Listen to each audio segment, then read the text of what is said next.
He could only save one. His ship or the dying alien child. He made the impossible choice.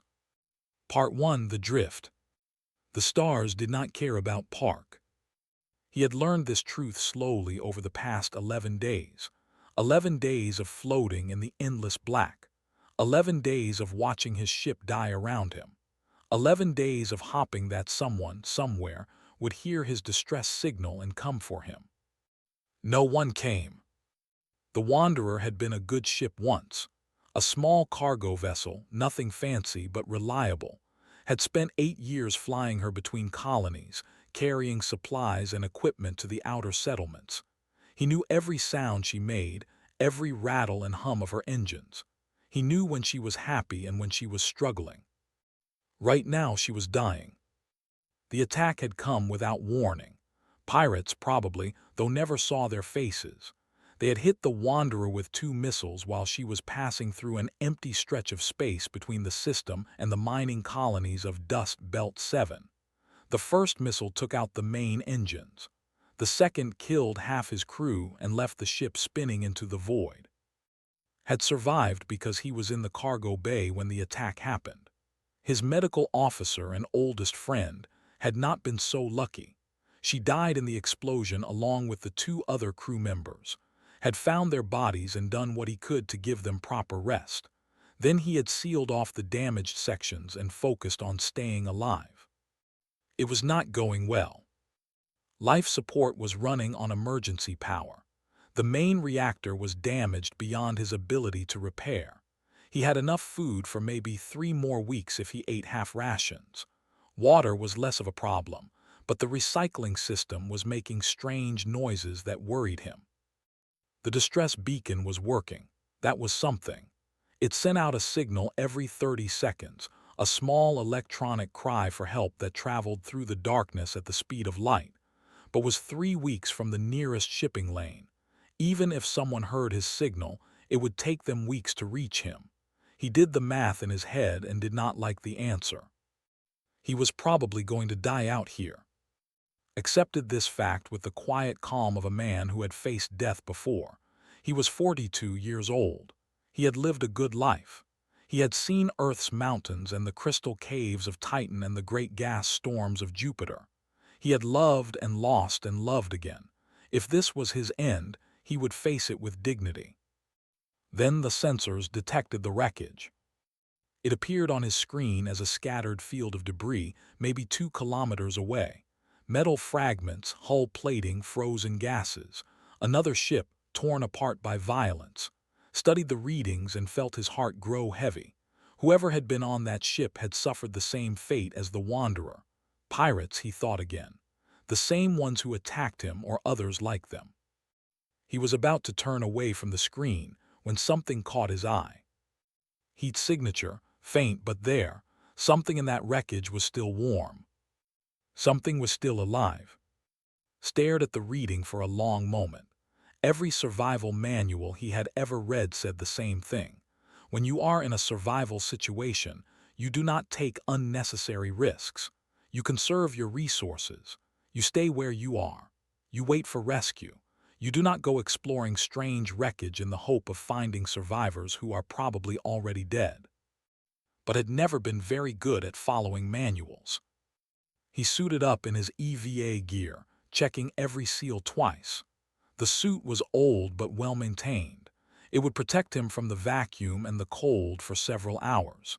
He attached a tether to his belt, grabbed a portable oxygen tank and a medical kit, and made his way to the airlock. The space between ships was dark and silent. Floated through the void, using small bursts from his suit jets to guide himself toward the wreckage. As he got closer, he could see the scale of the destruction.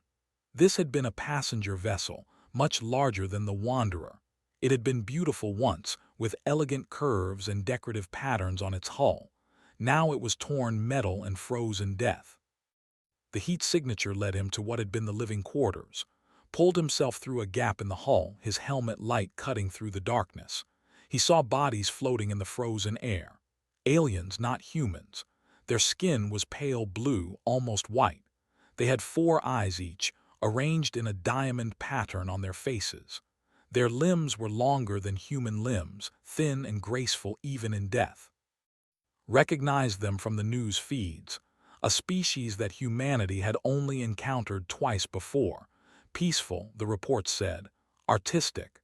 They built beautiful things and kept mostly to themselves. These ones were all dead. A family, it looked like. 2 adults and 3 children, their bodies frozen in the moment of their deaths, felt a wave of sadness wash over him. What had they done to deserve this?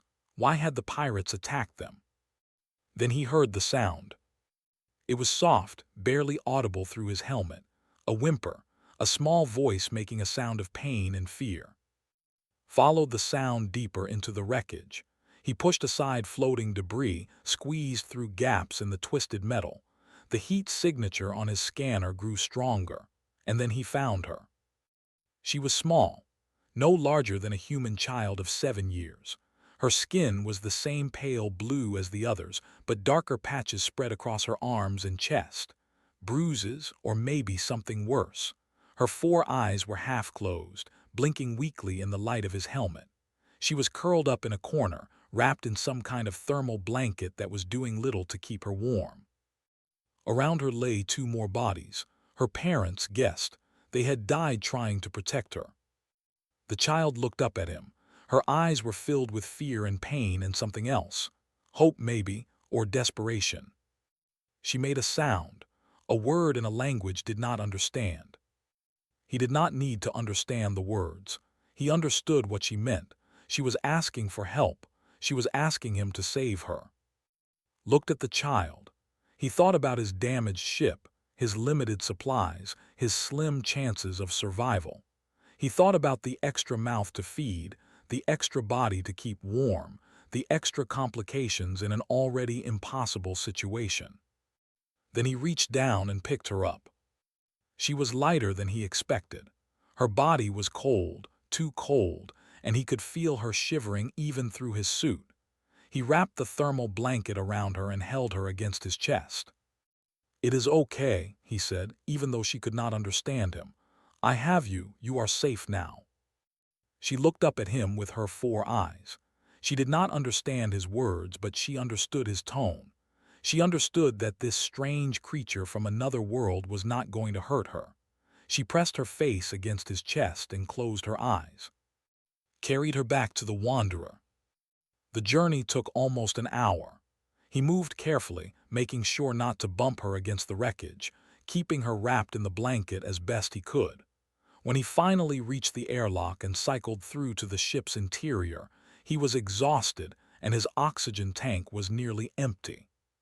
But she was still alive, still breathing, still holding onto him with small, desperate hands. He laid her down on the medical bed in what had been station. He pulled more blankets around her and turned up the heat as high as the failing systems would allow. He gave her water, small sips that she swallowed weakly. Then he sat down beside her and watched her sleep. He did not know her name. He did not know her language. He did not know if she would live through the night. But he knew one thing with absolute certainty. He was not going to let her die alone. He could only save one. His ship or the dying alien child. He made the impossible choice. Part 2: The Price. The child was dying. Did not need medical training to see it. Her breathing was wrong. Too fast, too shallow, with a wet sound that spoke of fluid in places where fluid should not be. The dark patches on her skin had spread during the night, covering more of her arms and creeping up her neck. When he touched her forehead, she was cold. Too cold. Like touching stone that had been left in the shade. He searched the Wanderer for anything that might help. His medical station had been damaged in the attack, but some supplies had survived. Bandages, painkillers designed for humans, a scanner that could tell him what was wrong but not how to fix it. The scanner told him things he did not want to know. Internal bleeding, a punctured respiratory membrane, something that looked like a collapsed organ, though he could not be sure because anatomy was different from human anatomy. The child needed surgery. She needed blood. She needed equipment and medicine that did not have. She needed heat. This was the thing the scanner kept telling him. The child's body temperature was dropping. The scanner's database informed him were warm-blooded in a way that humans were not. Their bodies required external heat to function properly. On there, they lived in warm climates and built heated structures. In space, their ships maintained temperatures that humans would find uncomfortable. The Wanderer was not warm enough. The emergency heating system was keeping the ship just above freezing, enough for to survive but not enough for a child. Without more heat, her organs would continue to fail. She would be dead within 48 hours. Sat beside her bed and thought. The ship had no way to generate more heat. The main reactor was damaged. The backup systems were already running at maximum capacity. He could seal off more sections of the ship to concentrate the warmth, but that would only buy a few more hours. There was one other option. The emergency beacon. It sat in the communications room, a small metal box with a blinking light that represented its only hope of rescue. Inside that box was a fusion cell, a tiny reactor that could run for years without maintenance. It powered the beacon, sending out that electronic cry for help every 30 seconds. If cracked open the beacon and removed the fusion cell, he could connect it to the heating system. It would produce enough heat to keep the child alive. More than enough. The Wanderer would become warm and comfortable, a safe place for a child to heal. But the beacon would stop working. The signal would go silent, and no one would ever find them. Looked at the child. She was shivering in her sleep, making small sounds of pain. Her 4 eyes moved beneath their lids, caught in some fevered dream. He thought about his own life. 42 years, not long enough but longer than some. He had no wife, no children. His parents were dead. He had a sister on Earth who he had not spoken to in 3 years because of a stupid argument about money. Would she miss him? Would anyone? He thought about the rescue that might never come anyway. 3 weeks from the nearest shipping lane. A damaged ship with failing systems. Even with the beacon working, his chances of survival were small. Maybe 10%, maybe less. But 10% was not zero. 10% was hope. The child made a sound. A weak cry that might have been a word in her language or might have been nothing at all. Looked at her face and saw fear. She was afraid of dying. She was afraid of being alone. He remembered finding her in the wreckage, the bodies of her family floating around her, her parents dead on the floor, having used their final moments to protect her. They had given everything to keep her alive. Everything. What was willing to give? He stood up and walked to the communications room. The beacon sat on its shelf, blinking its steady rhythm. He reached out and touched the metal case. It was cool under his fingers, such a small thing to carry so much weight. Picked up his tools and began to work. It took 3 hours to remove the fusion cell without damaging it. The cell was small, about the size of his fist, but it hummed with contained power. He carried it carefully to the engineering section and spent another 2 hours connecting it to the heating system. The work was difficult. He burned his hands twice and shocked himself once. But finally, it was done. He activated the system. Warmth flooded through the ship. Felt it on his skin, a gentle heat that pushed back the cold. He walked back to the medical station and found the child still sleeping, but her shivering had stopped. The scanner showed her body temperature rising, slowly but steadily. She was going to live, at least for now. Sat down beside her bed and closed his eyes. He had made his choice. The beacon was dead. No one would come for them. They were alone in the vast darkness of space, with no way to call for help. But she was alive. That was something. When the child woke, was there. She looked at him with her 4 eyes, confused and frightened. He smiled at her, even though she probably did not know what a human smile meant. "Hello," he said softly. "I am. What is your name?" She did not understand his words, but she understood his tone. She studied him for a long moment, then made a sound that might have been her name. "Lyra," she said. At least, that was what it sounded like to his ears. Lyra, he repeated, that is a beautiful name. She looked around the ship, her eyes taking in the strange human technology. Then she looked back at. She made another sound, a question in her language. Shook his head. I do not understand, he said, but we will learn, we have time. He did not know if that was true. He did not know how long their supplies would last or how long the fusion cell would keep working. He did not know if anyone would ever find them or if they would die alone in this metal coffin drifting through the stars. But he knew that he had made the right choice. Lyra reached out and touched his hand. Her fingers were small and thin, different from human fingers, but her touch was warm now, warm and alive. Held her hand and began to teach her words. Water, he said, pointing to the cup beside her bed. She looked at the cup, then back at him. Water, she repeated slowly. Yes, water, good. Good, she said.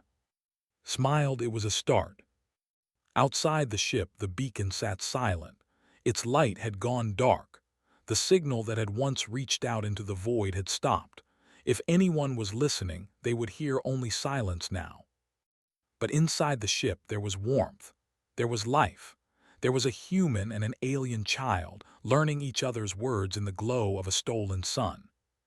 Did not know what the future held. He did not know if they would live or die. But he knew that for now, in this moment, they were not alone. And that was enough. He could only save one.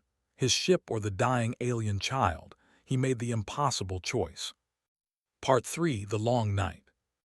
Days passed, then weeks, stopped counting after a while. The Wanderer became their whole world. A small metal box floating in the endless black, with 2 passengers who should not have survived but somehow kept going. Sealed off the damaged sections of the ship to save power and warmth.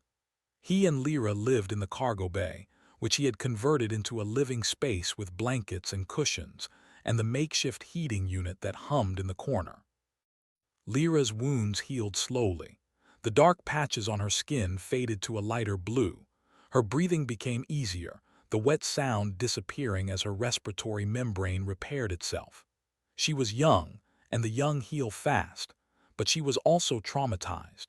She woke up screaming some nights, calling out in her language for her mother, her father, her siblings who would never answer. On those nights held her. He could not speak her language, not really, but he learned enough to say the things that mattered. Friend. Warm. The word she used for him, which he eventually understood, meant something like father or protector. He told her stories. Human stories from Earth and the colonies and the long history of his species. She did not understand most of the words, but she understood the rhythm of his voice, the rise and fall of the tale. She would lie beside him, her 4 eyes half closed, listening to stories about mountains and oceans and cities made of glass. In return, she told him stories of her own. He could not understand the details, but he understood the emotion. Stories about her which she called something that sounded like a song. Stories about her mother who had been some kind of artist. Stories about her father who had laughed a lot and told bad jokes. Stories about the ship, the journey, the attack that ended everything. When she told those stories, her voice would shake, would hold her hand and say nothing. Some pain needed no words. Food became a problem. Supplies were meant for 1 human, not 1 human and 1 child. He cut his rations in half, then in half again. He gave Lyra the softer foods that her strange digestive system could handle. He ate the hard rations that made his stomach hurt but kept him alive. He grew thinner. His clothes hung loose on his body. His face became hollow, his eyes sunken. But Lyra was healthy. That was what mattered. Water was easier. The recycling system kept working despite its complaints. They had enough water as long as they were careful, taught Lyra to be careful. She learned quickly. She was smart, smarter than most human children her age.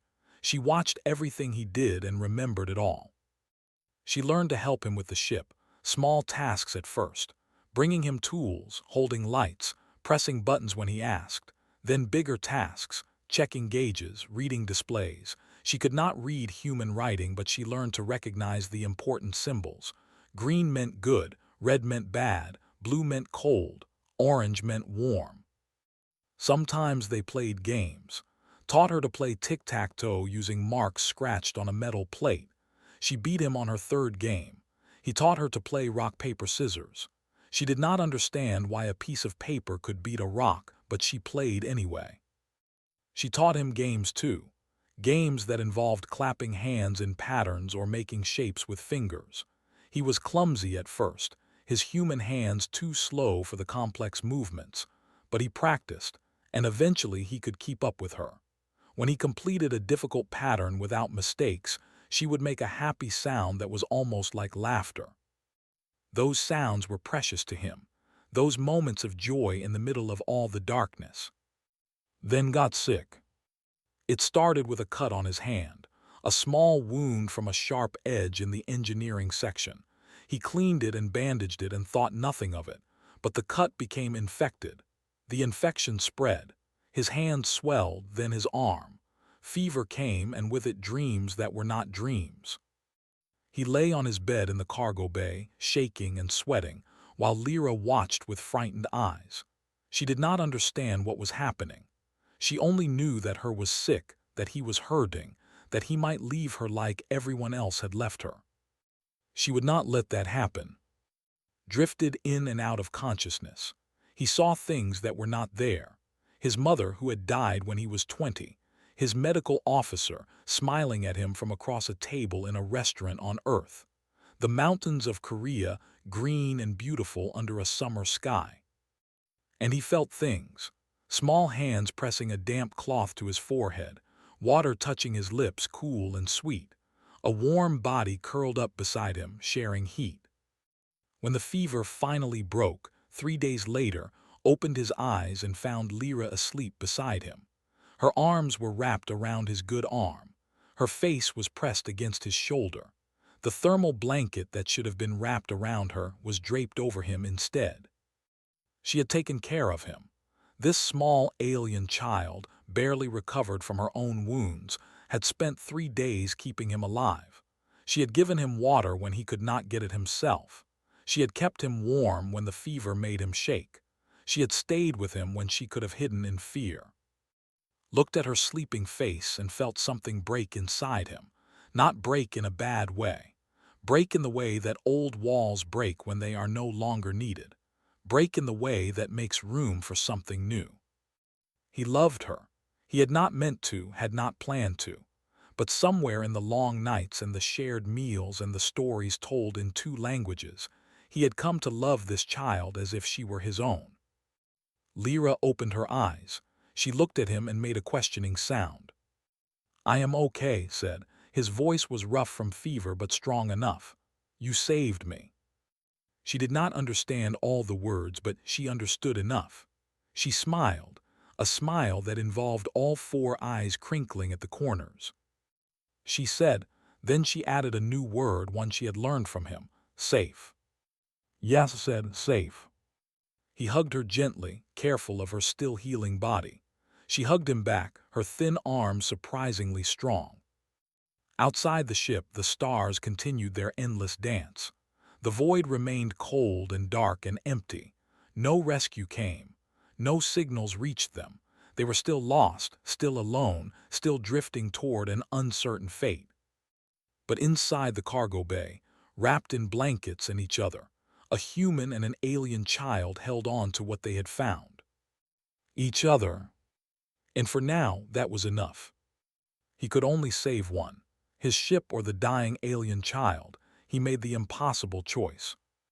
Part 4. The Impossible. On day 34, the sensors detected a ship. Almost missed it.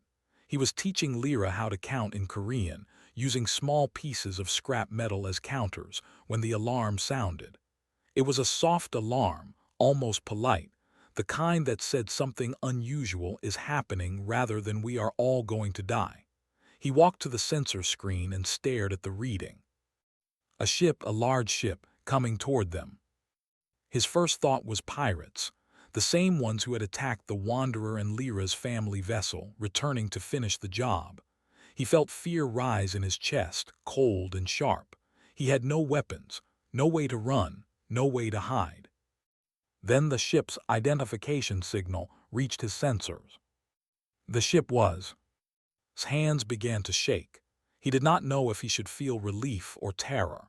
They were not enemies of humanity, but they were not friends either. The two species had only met twice before, brief encounters that led to formal greetings and nothing more. He did not know how they would react to finding one of their children on a human ship. He did not know if they would believe that he had tried to help. Lyra noticed his expression. She walked over to him and looked at the screen. When she saw the ship, she made a sound that had never heard before. A high, keening cry that spoke of recognition and hope and terrible fear all mixed together. "Your people," said softly, "they found us." The ship approached slowly. It was a military vessel, sleek and dangerous, with weapons visible along its hull. Watched it grow larger on his screen and felt his heart pound in his chest. He thought about hiding Lyra, pretending she was not there. But that was stupid. They would find her eventually. And besides, she needed her people. She needed doctors who understood her body, family who could care for her properly. He needed to let her go. The thought hurt more than he expected. A communication signal arrived. A voice spoke in, harsh and commanding. Could not understand the words, but he understood the tone. These were soldiers, and they wanted answers. Lyra stepped forward. She spoke to the screen in her own language, her voice strong despite the fear could see in her eyes. The voice on the other end fell silent. Then it spoke again, softer this time. A question. Lyra answered. Her words were longer now, telling a story. Heard his own name in there, or at least the version of it that she had created. She pointed at him several times. She touched her chest, where the wounds had been. The voice was silent for a long time after she finished. Then the ship docked with the Wanderer. Stood in the airlock, Lyra behind him as the door opened. He expected soldiers. He expected weapons pointed at his face. He expected rough hands grabbing him, throwing him against the wall. What he got was different. The who stepped through the airlock were indeed soldiers. They wore armor and carried weapons that hummed with energy. But they did not point those weapons at. They looked at him, then at Lyra, then back at him. Their four eyes were unreadable. Behind the soldiers came another figure, taller than the others, older. He wore a uniform covered with symbols that guessed represented rank and honor. His face was stern, his movements precise. A commander, a leader.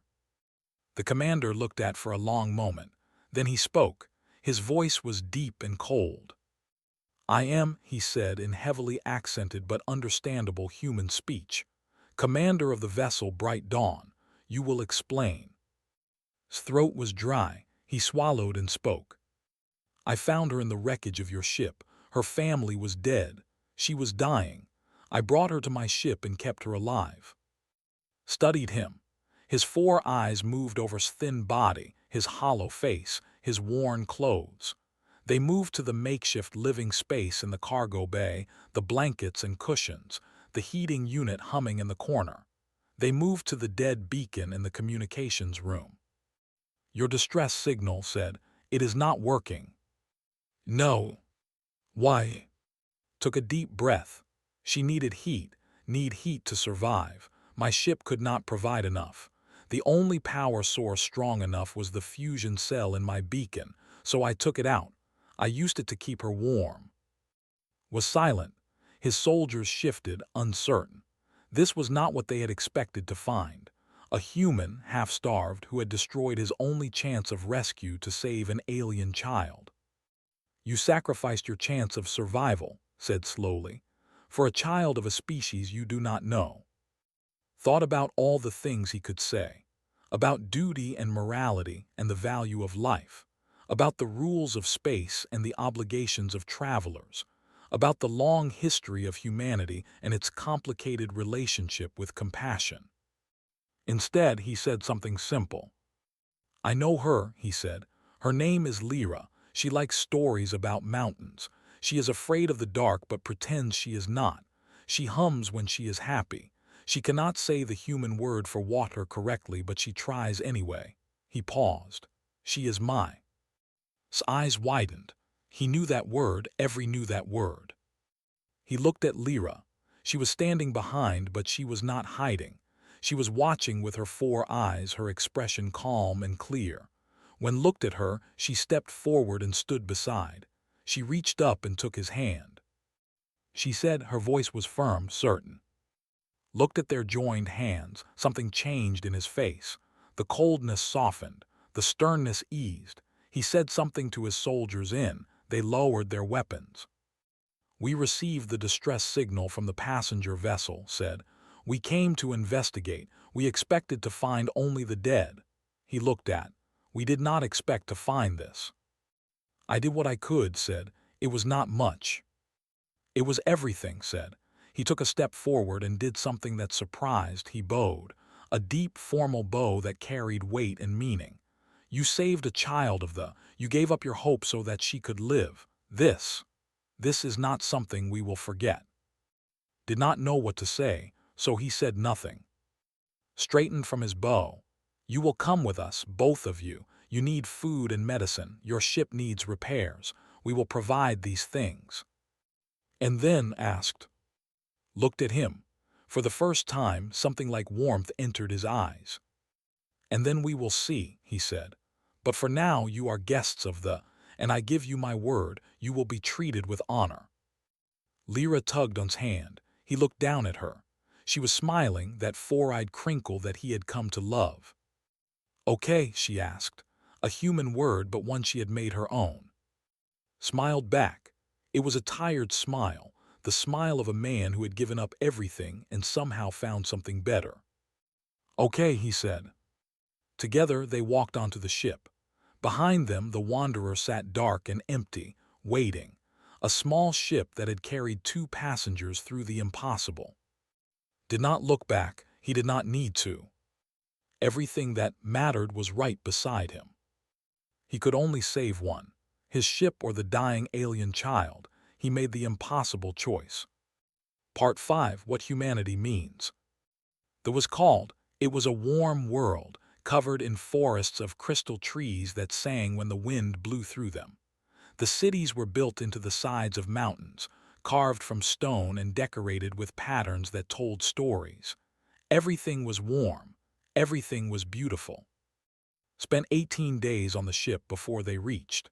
In that time, he was treated by their physicians, who healed his frostbite and fixed the damage that hunger had done to his body. They fed him warm soups and soft breads and fruits that tasted like nothing on earth. They gave him clothes that fit and a room that was comfortable. But mostly, they watched him. They watched him with Lyra. They watched how he talked to her, how he listened to her, how he held her hand when she was scared. They watched how she looked at him, how she trusted him, how she called him without hesitation. They had never seen anything like it. When the ship reached, was told that the High Council wanted to see him. The High Council was the ruling body of the 5 elders who made decisions for the entire species. Did not know what to expect from this meeting.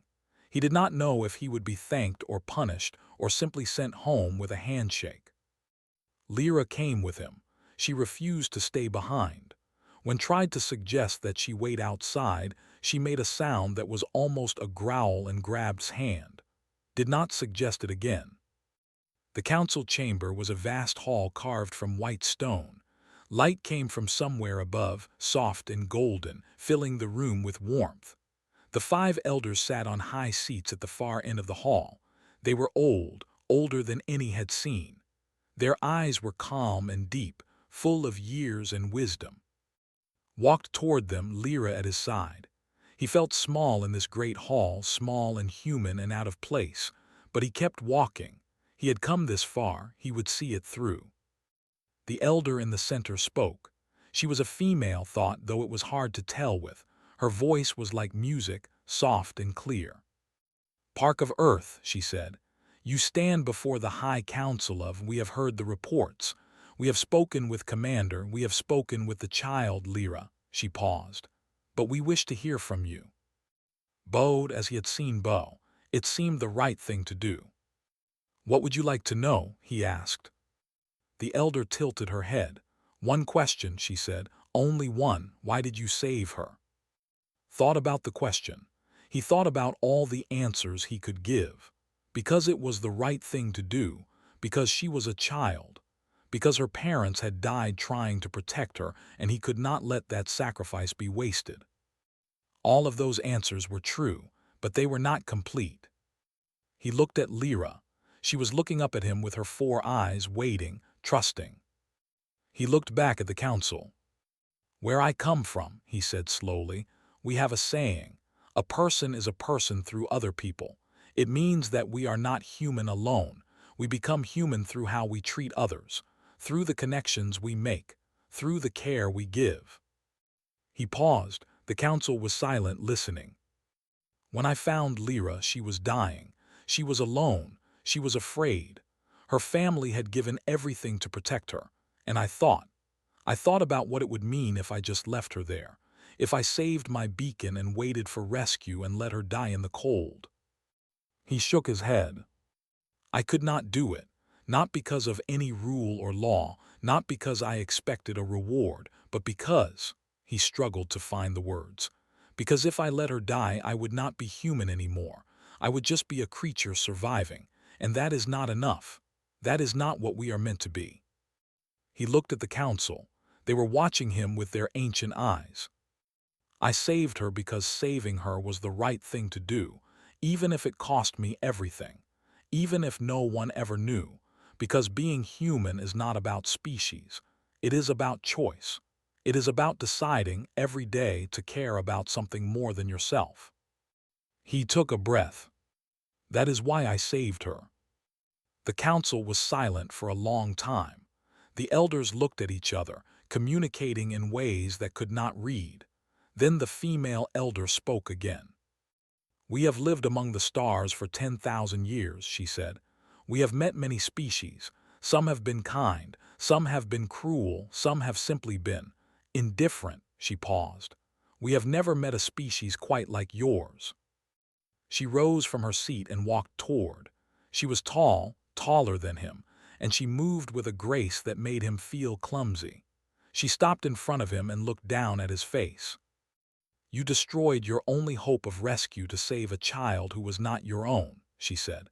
You gave your food to her when you were starving. You stayed with her through the long darkness when you could have given up, and you asked for nothing in return. She reached out and placed her hand on his shoulder.